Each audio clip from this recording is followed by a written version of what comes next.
జై తెలంగాణ, జై తెలంగాణ. ఈరోజు ఈ కార్యక్రమానికి మేము తిరిగి పార్టీలో చేరిక కార్యక్రమానికి ముఖ్య అతిథిగా విచ్చేసినటువంటి పెద్దలు గౌరవనీయులు మన తారక రమణ గారికి, అలాగే మా అక్క సబితక్క గారికి, కార్తికన్న గారికి, అనంత్ రెడ్డి గారికి, మా మైనావద్ మండల్ పార్టీ అధ్యక్షుడు వెంకటరెడ్డి గారికి, అలాగే వేదిక మీద ఉన్న పెద్దలందరికీ పేరు పేరున, అలాగే చివల్ల కృష్ణారెడ్డి గారికి, మరియు ఈరోజు నాతో పాటు పార్టీలో జాయిన్ కావడానికి వచ్చినటువంటి మైనాబాద్ మండల కార్యకర్తలకు, అలాగే ఈరోజు రాజన్న నియోజకవర్గం నుంచి వచ్చినటువంటి కూడా పార్టీలో జాయిన్ అయినటువంటి పెద్దలందరికీ కూడా నా యొక్క నమస్కారాలు. ఇప్పుడున్న పరిస్థితులు కూడా మన అందరికీ కూడా తెలుసు. ఈ ప్రభుత్వం ఎట్లా చేస్తుంది, ఏం చేస్తుంది అనేది నేను రెండే విషయాలు చెప్పదలుచుకున్నా.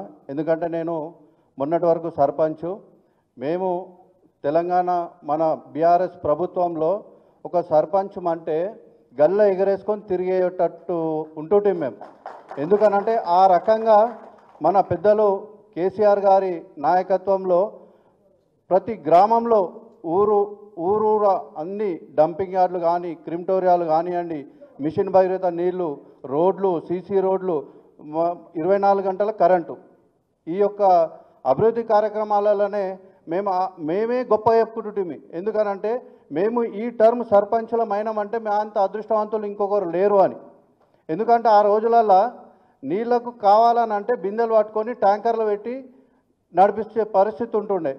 ఆ రోజు సర్పంచులు కొంతమంది ఫోన్లు లేకున్నా కానీ ఊర్లో వదిలిపెట్టి పోతుండే బయటికి కొన్ని రోజులు.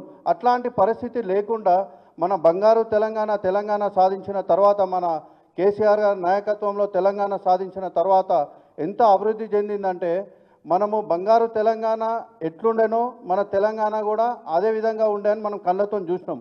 కానీ ఈ ప్రభుత్వం వచ్చిన తర్వాత అసలు ఈ మధ్యలో అంటారు తెలంగాణకు భూకంపం వస్తుంది. అసలు భూకంపం తెలంగాణకు కాదు, కాంగ్రెస్ పార్టీకి వస్తుంది. ఆ కాంగ్రెస్ పార్టీలో కూడా భూకంపంలో మొత్తం తుడుచుకోపోతానని చెప్పి నేను ధీమాగా చెప్పదలుచుకున్నా. అలాగే ఈరోజు ఈ కార్యక్రమానికి నన్ను ఆహ్వానించినటువంటి మా గురువు సబితక్క గారి నాయకత్వంలో నేను మళ్ళీ క్రియాశీలకంగా పనిచేస్తా. ఎందుకంటే మేము ఇంద్రన్న శిష్యులం, మాకు రాజకీయం నేర్పిండే ఇంద్రన్న. కాబట్టి ఆ రోజు నుంచి ఇక్కడ ఉన్న స్టేజ్ మీద ఉన్నటువంటి పెద్దలందరూ కూడా, మైనావద్ మండలి ఉన్నటువంటి పెద్దలందరూ కూడా ఇంద్రన్న గురువు ఉండే. కాబట్టి ఆ గురువు నేర్పిన విద్యతోనే మేము మా అక్క సబితక్క గారి నాయకత్వంలో, మరియు కార్తికన్న నాయకత్వంలో, అనంత్ రెడ్డి గారి నాయకత్వంలో మొత్తం పార్టీని కూడా రేపటి నుంచి మొత్తం సంస్థాగత ఎన్నికలు వచ్చేంత వరకు మరియు క్రియాశీలకంగా పనిచేస్తామని చెప్పేసి అందరి కార్యకర్తలకు కూడా అందుబాటులో ఉంటామని చెప్పి మరొక్కసారి తెలియజేసుకుంటూ, ఈ అవకాశం ఇచ్చిన పెద్దలందరికీ కూడా ధన్యవాదాలు తెలుపుకుంటూ, జై కేసీఆర్, కేసీఆర్ గారి నాయకత్వం, కేటీఆర్ గారి నాయకత్వం, సబితక్క గారి నాయకత్వం. జై హింద్, జై తెలంగాణ.